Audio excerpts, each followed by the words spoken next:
Okay, hi everybody. This is Kevin Gormley with Leading Edge Financial Planning, and today I'm here with Mark Covell, who is a captain with American Airlines. And Mark, you're out of North Carolina base now, right? Yeah, just moved out to Charlotte area and had to grow the captain mustache too. So good to see you again. It's looking good, looking good. Mark also is a pilot financial planner with Leading Edge Financial Planning, and so today, Mark, we're going to talk about the new contract that's come out and what we know about the contract. And so we'll talk about imputed income. We will talk as well about the life insurance benefits that have increased and what pilots may want to do in spite of having a higher amount of life insurance. We'll talk about disability, and disability seems to be the most complex area. Anything else that I might be missing that you would like to discuss today? I mean, the contract is pretty lengthy and there's many aspects, but I thought this video, diving into those two insurance considerations, it is open enrollment for company benefits. There's options for American Airlines pilots right now to make different choices in elections than they did last year. And with the new contract rolling out, this is a good time to try to better understand. I started down the rabbit hole of talking to APA and figuring out, hey, is there a calculator that I can try to figure out what am I getting and how much am I paying for these different safety nets for long-term disability? And they're working on it. So I went ahead and tried to figure out my own. So that's kind of what brought us together, huh, Kevin? Yeah, and I Yeah. did not disclose before, and this should have been disclosed that Mark trained as an engineer. So that's a warning about how deep he got into it. But the first thing I think we can start off with is this is the old blinking lights. There's no such thing as a perfect contract, Mark. Yeah. We wish there was. We wish the contract was better in some ways, but y'all are getting paid more now as American airline pilots. Some of the benefits have increased. So overall, what have you heard on the flight line as far as people being happy, unhappy? What have you heard? Uh, that's a conversation for another time. There's maybe a view that there's been 20 years of decline in the industry. This is a chance to recapture a lot of things that had previously been whittled away, if you will. I think we got a lot of good benefits, a lot of good increases in those areas. Some viewed, hey, we could have gotten a little bit more, but we're at where we're at. And I think one thing is for sure, at least for the pilots that have gotten contracts, I think there's a sense of relief that we're no longer in it. I do feel for our Southwest brethren and the other folks still fighting the good fight to get a new contract. So I guess with that being said, the two items that we're talking about today is the life insurance piece, and then we'll jump into the disability, a little bit more complicated and elaborate. On the life insurance piece, it's pretty straightforward. We went from a $70,000 company provided benefit, and now it's $750,000. And with that, now there's a little thing on your pay stub that says imputed income, and we're seeing a charge with that. And I know that's caused some questions, concerns. I know some emails have been sent out to the pilot group trying to explain what imputed income is. But I thought, since you're the CPA and the tax expert in this group, would you like to help me better understand what imputed income is and why am I getting that on my pay stub? Yeah, I'll give it a shot, Mark. But before I get into the Hmm. tax part, let's talk Yeah. about the economic benefit of going from $70,000 of life insurance to $750,000 of Yeah. life insurance, which, $70,000 of life insurance was woefully inadequate. And so I mentioned the benefit first Hmm. because really, when we think of imputed income, all we see is the tax on the pay stub. And it does tend to make people pretty angry because it seems like, well, I didn't get anything and yet I'm paying taxes. So Mark, just a quick thought experiment that I Hmm. would use, when people have imputed income, I say, hey, look, what if I sent you $1,000? Would you be willing to pay tax on that $1,000? And usually the answer is, yeah, of course. I'm not stupid, I know I'm going to get a benefit out of it. And then, well, what if I gave you a trip as your employer, I gave you a trip to your favorite destination, wherever that is, might even be to stay home, but it has a certain value. Would you be willing to pay tax on that benefit, on that valuable item?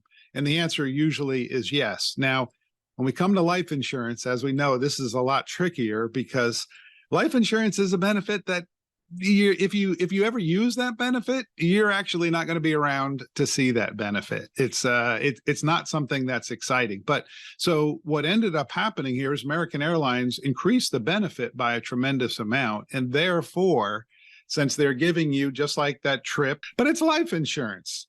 So, but it still has a value. Yeah. And so anytime you're receiving a value from your employer, the IRS says you must pay imputed income tax on it. So if I say it's a good thing, do you think I'm going to get darts thrown at me?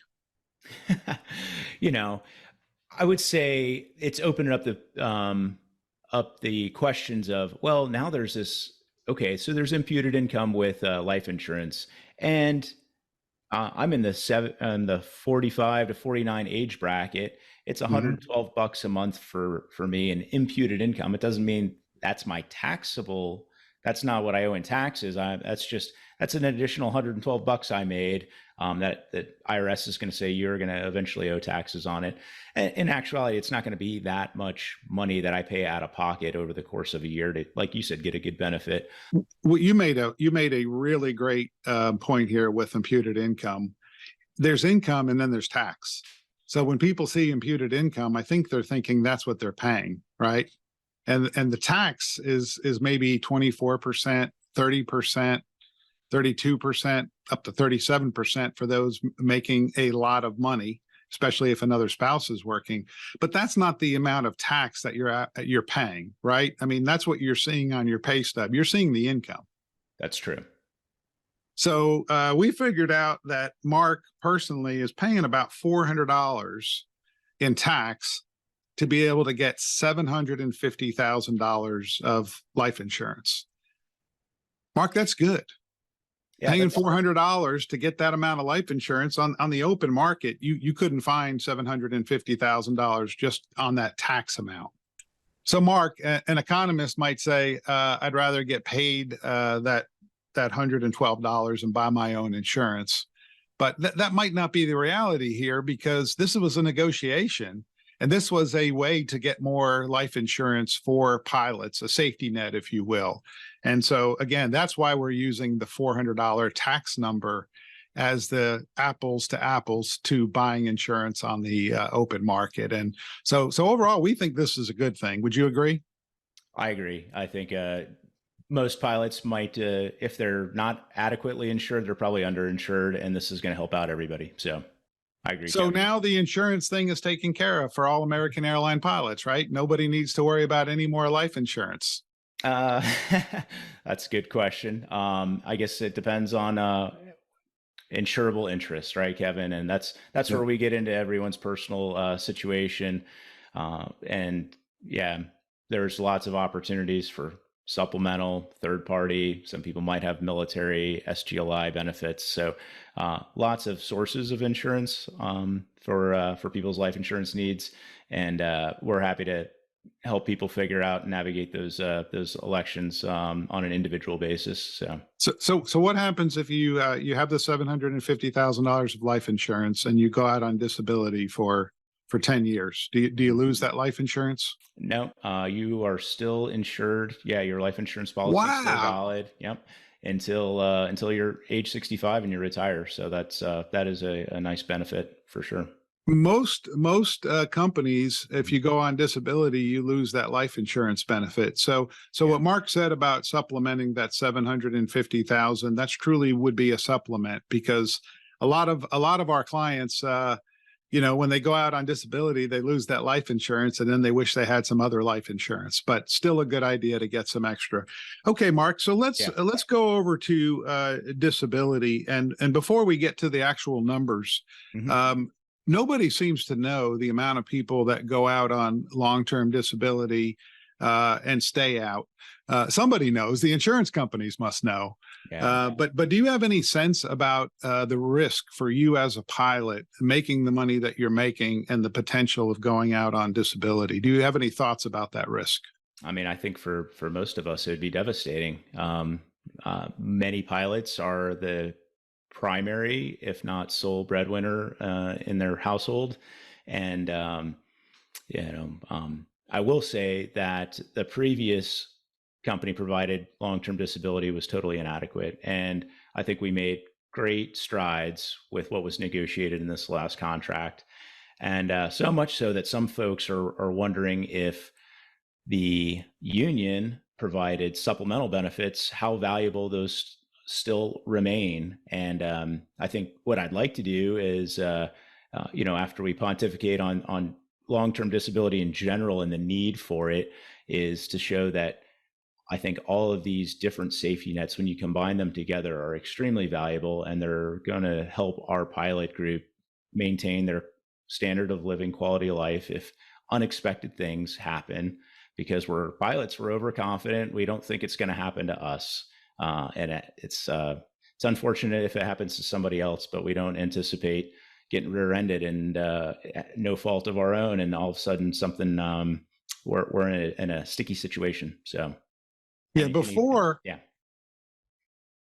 Yeah, so before, when a pilot would go out on disability, especially at American Airlines, it was basically survival mode until they were 65, and then survive. And then after that, not even survival mode. It was very difficult to save anything. Now we're going to a situation, like you said, there actually are safety nets.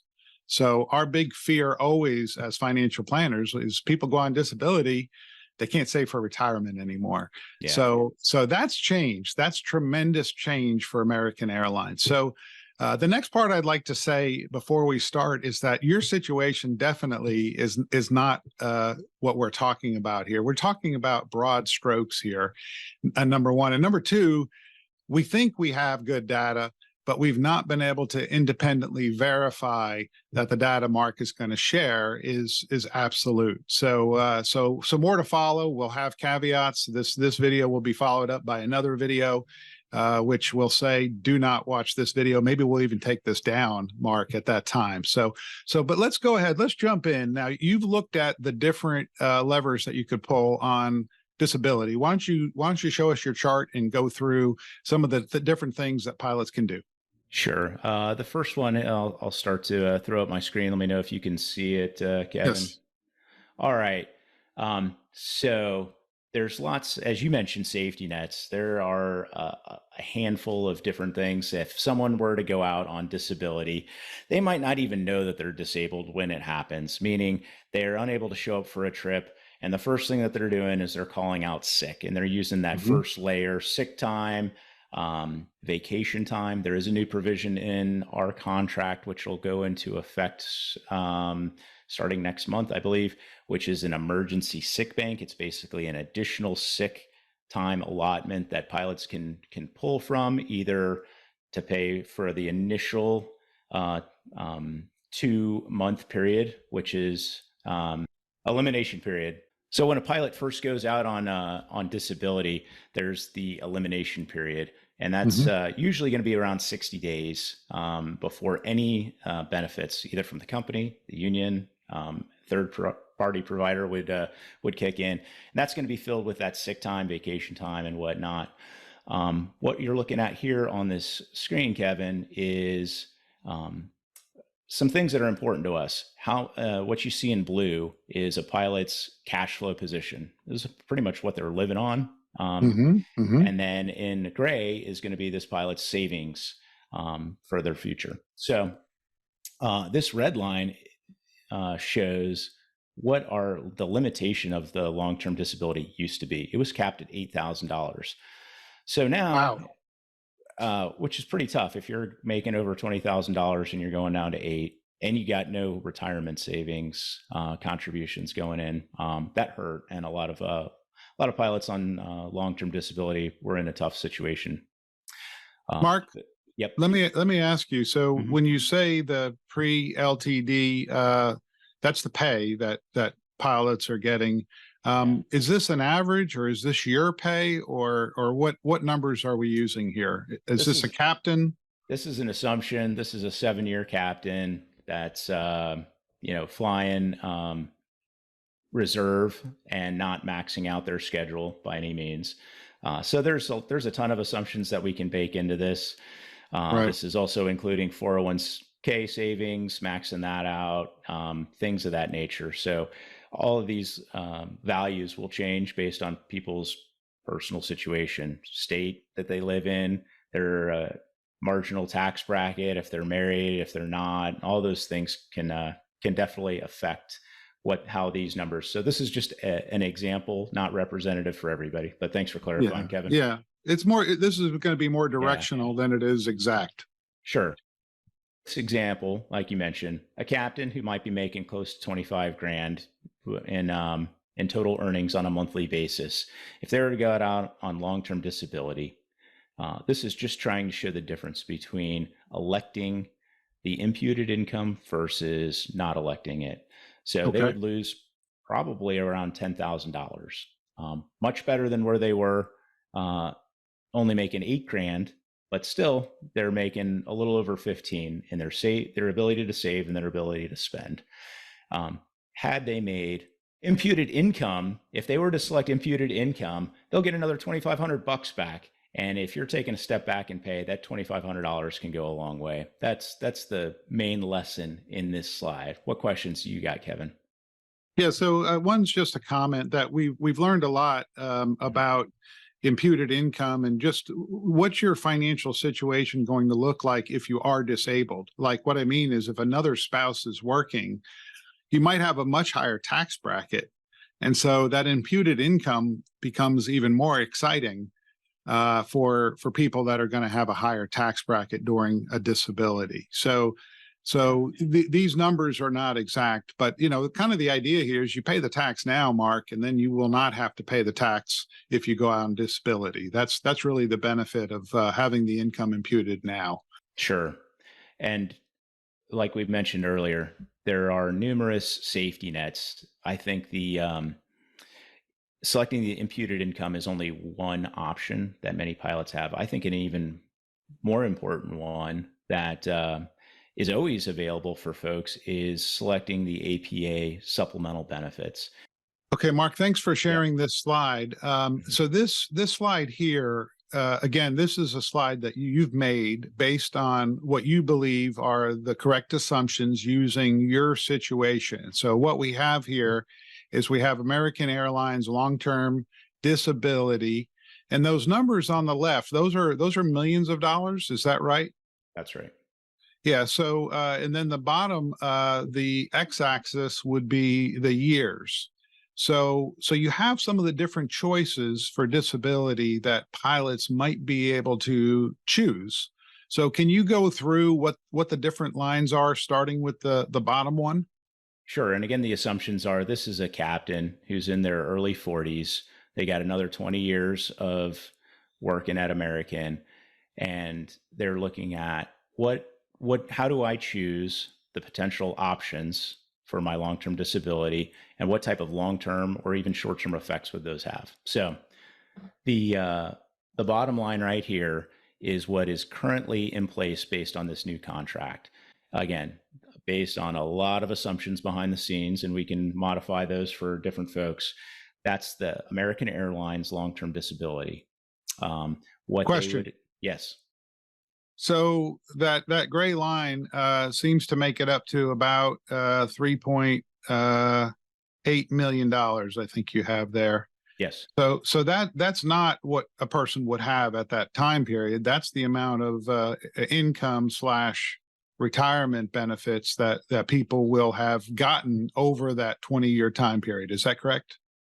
That's right, Kevin. So total income, savings, what they would have received, the total benefit amount over a 20-year time frame. This is what we would assume based on a lot of the background. That is correct. So yeah, and this is as Rob would say, this is a foot stomper here. That I was shocked that American Airlines will continue to put non-elective contributions into 401k program when people go on disability. This is Yeah. not something I had seen prior. I don't know. Was that in the prior contract, Mark? Now there was no NEC, and not only one of the best provisions in the contract, in my opinion, was yes, you even though your pay will get cut in half if you go on long-term disability, your pre-tax earnings, that contribution amount will still be included. So if in this example, the earnings is around $330,000 a year, well, 17% of that's putting it, or $56,000 is still going into this pilot's 401k. And that's huge. That's enabling that pilot to still save for their retirement. So Yeah, amazing. So yeah, that's the default if I do nothing. Is that right? that's true. So no Okay. elections. That's what's provided to you. Okay. Um, Next line. Let's choose the lighter yeah. blue line because it's they do cross.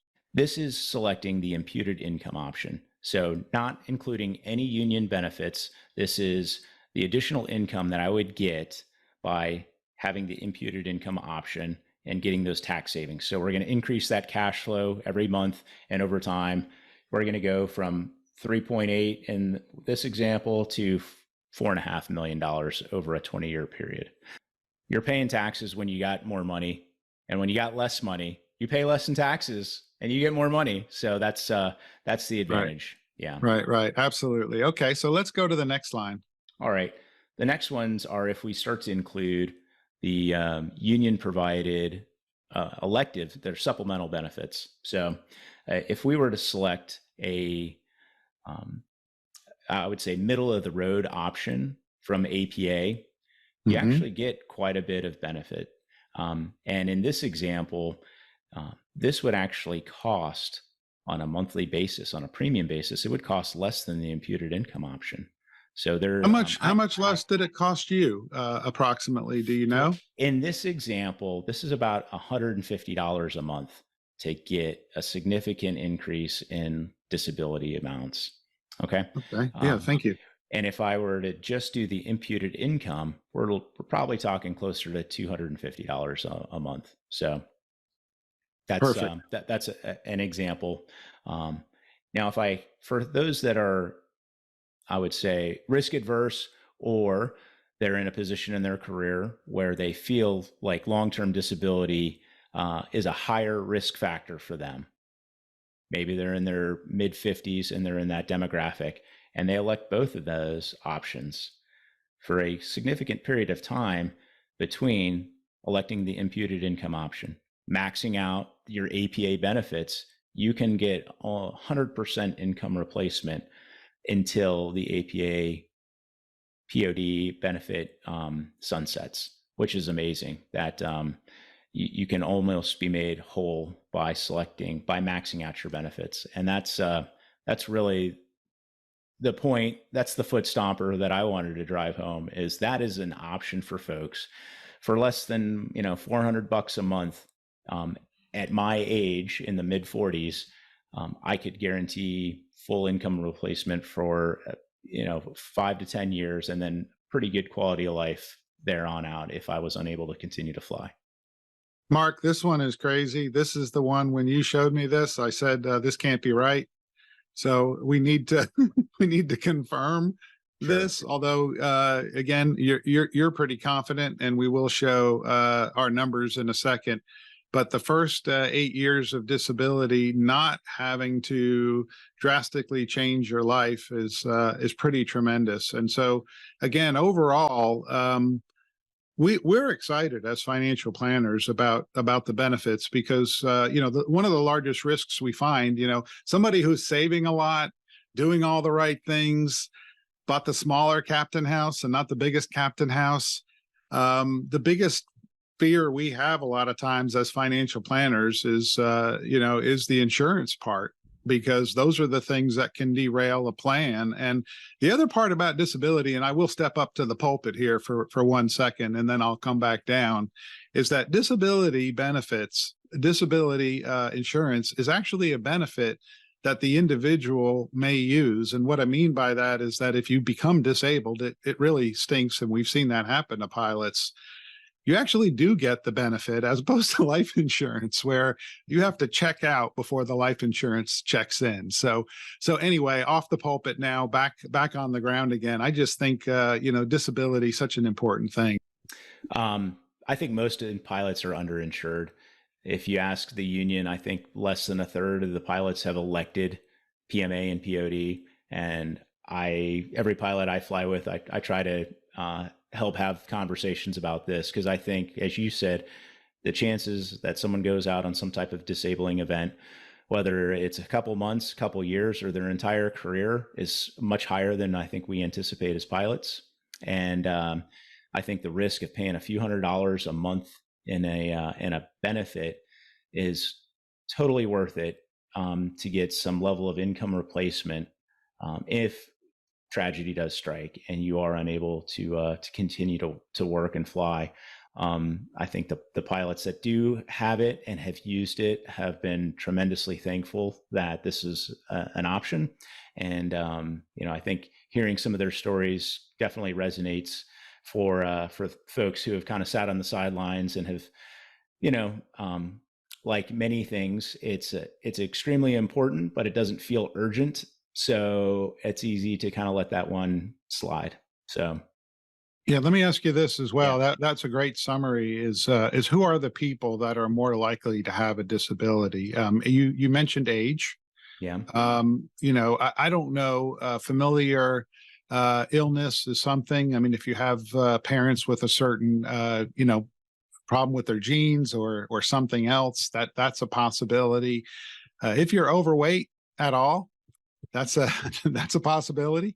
And I don't know any of the other potentials. Maybe if you have some type of disability currently, but you can fly with it, and maybe that disability might get worse in the future. Is there anything else you could think of?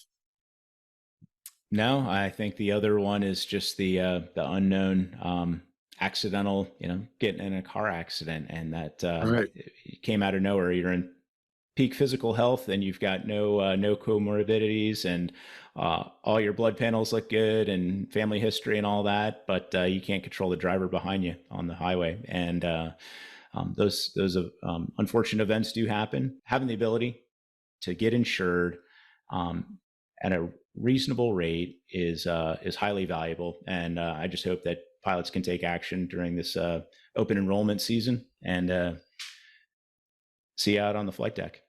Yeah, and Mark, one of the things we wanted to offer any pilot, you don't have to be a client. We've done this before with these certain types of events. Is if you want to get a 20 to 30-minute check with us, again, we're not going to be able to make total recommendations, but at least we can help highlight to you all what we think your risks could be. And so, if you contact, Leading Edge. Your email, Mark, is mark@leadingedgeplanning.com. If you get contacted, we'll jump on the horn, jump on Zoom, or whatever it is, and we can chat with you a little bit about it. The window will close very quickly, so the decision we make this year might not be the perfect decision, but at least directionally, again, we might be able to help you with that decision, and we're excited to help you. The other final items that I just want to highlight is that imputed income, if you're actually getting a value, imputed income is not a terrible thing, although nobody likes to pay taxes. There is a benefit there. The life insurance has increased. We're not here to be cheerleaders for American Airlines. We're just here to say that and a life insurance that you can continue to have when you're on disability, that's a tremendous benefit. The benefit of having 401k non-elective contributions during disability, tremendous benefit. You've used the term safety net, which, I really think that the union did step up and get some safety nets for pilots.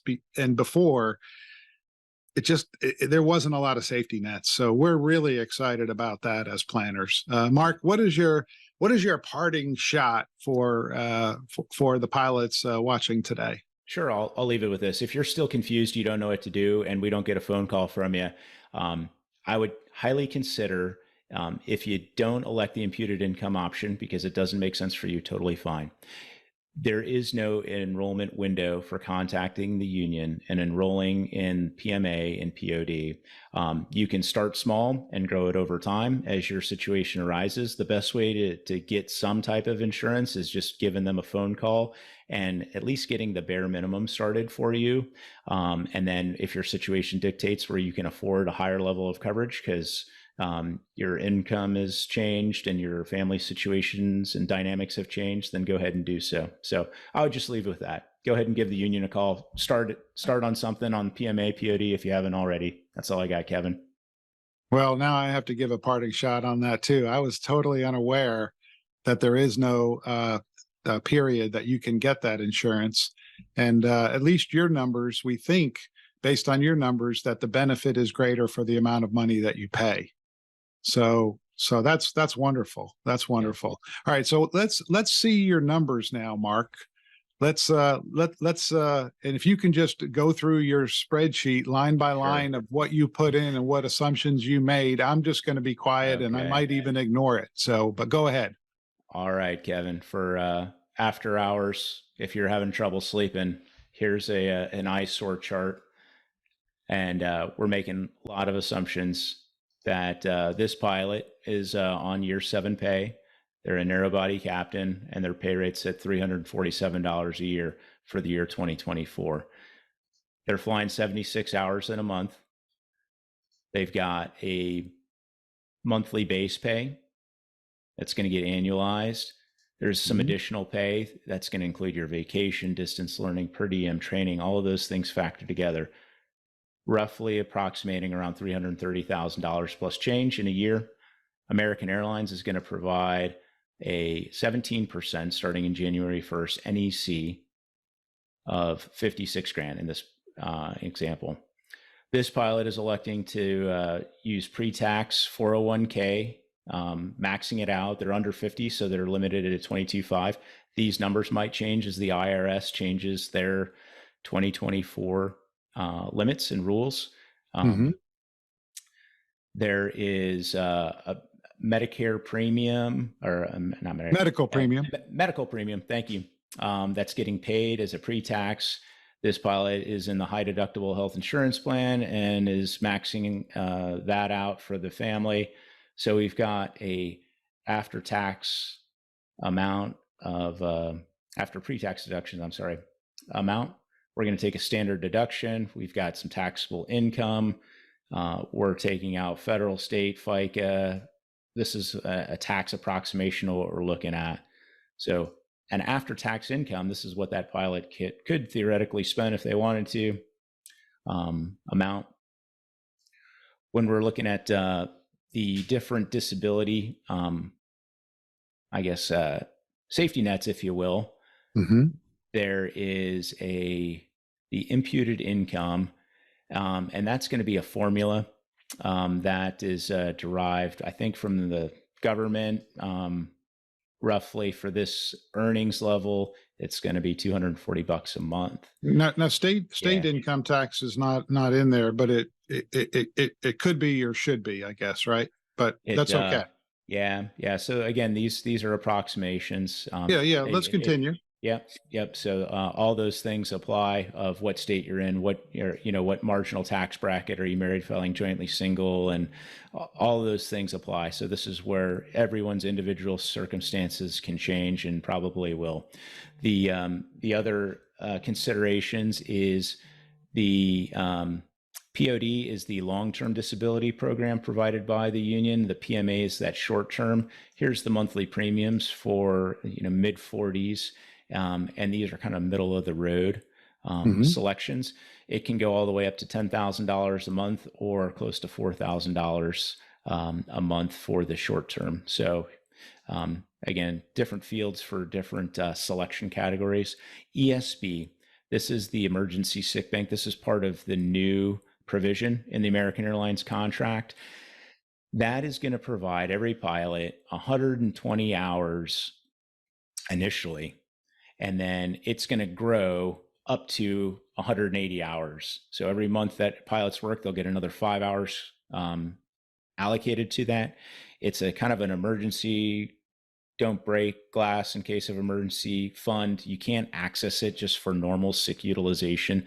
We're going to have to Right. burn down all of our normal sick, all of our vacation. And then if a pilot was maybe a new hire and they went out on long-term disability, well, here's a lump sum that that pilot could at least pull from to help get them through that elimination period. So it's got a lot of flexibility. There's a lot of goodness in it.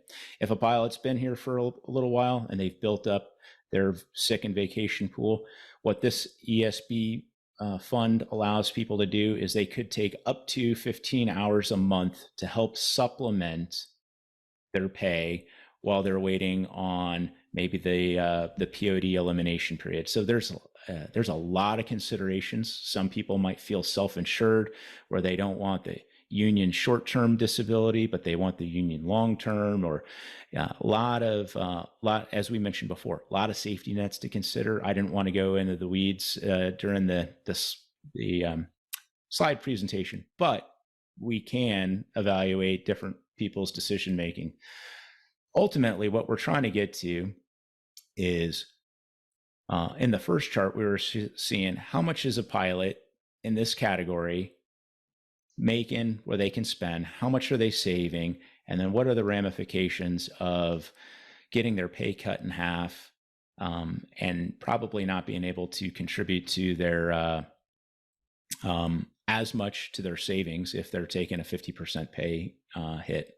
So this is probably more information than you or I really wanted to see, but this is how the sausage was getting made, trying to compound all those benefits over time to create some little graphs just to give an idea. As you said, directionally, the numbers are probably wrong, and they are wrong, but they're probably ballpark for, I think, what we're looking at. So go back to the numbers again and show that bottom piece.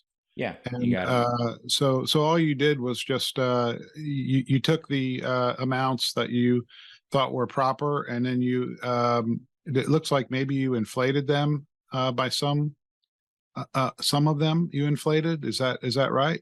So that is correct, Kevin. The earnings amount, I'm assuming pay increases per the contract for this pilot until the contract expires. And then I took a nominal 3% annual increase, probably to keep up with inflation, was just the assumption. Lots of assumptions built into this. Then how these end up paying out is there is no COLA, there is no inflation adjustments.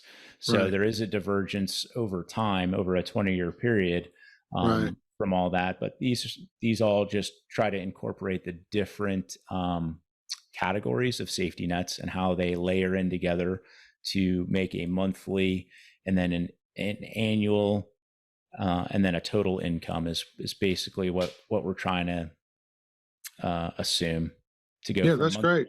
Monthly cash flow to annual amount to compounded amount accumulated over time. So that's why we see year 13 there, $3.8 million of total compensation in those 13 first years, and then it goes all the way up to 5. There you go. And a captain like you, Mark, that has 20 years left. That's a lot of scratch that you will earn. You better not blow it. Gonna go get me a Tesla today. Let's see. No. Yeah. Well, that's the only problem with seeing these numbers is it makes you want to get a Tesla today. But hey, great work. I'm extremely excited that you put in all this effort, and we would love any feedback from anyone that knows more than we do. If you have different numbers, we'd love to discuss the numbers that we have here because we don't want to give bad information. So, thanks so much, Mark. Thanks, Kevin. Good chatting with you. Yeah, you too. Leading Edge Financial Planning, LLC is a registered investment advisor. Advisory services are only offered to clients or prospective clients where Leading Edge Financial Planning and its representatives are properly licensed or exempt from licensure. For additional information, please visit our website at www.leadingedgeplanning.com. The information provided is for educational and informational purposes only and does not constitute investment advice, and it should not be relied on as such. It should not be considered a solicitation to buy or an offer to sell a security. It does not take into account any investor's particular investment objectives, strategies, tax status, or investment horizon. You should consult your attorney or tax advisor. The views expressed in this commentary are subject to change based on market and other conditions. These documents may contain certain statements that may be deemed forward-looking statements. Please note that any such statements are not guarantees of any future performance, and actual results or developments may differ materially from those projected. Any projections, market outlooks, or estimates are based upon certain assumptions and should not be construed as indicative of actual events that will occur. All information has been obtained from sources believed to be reliable, but its accuracy is not guaranteed. There is no representation or warranty as to the current accuracy, reliability, or completeness of, nor liability for decisions based on such information, and it should not be relied on as such.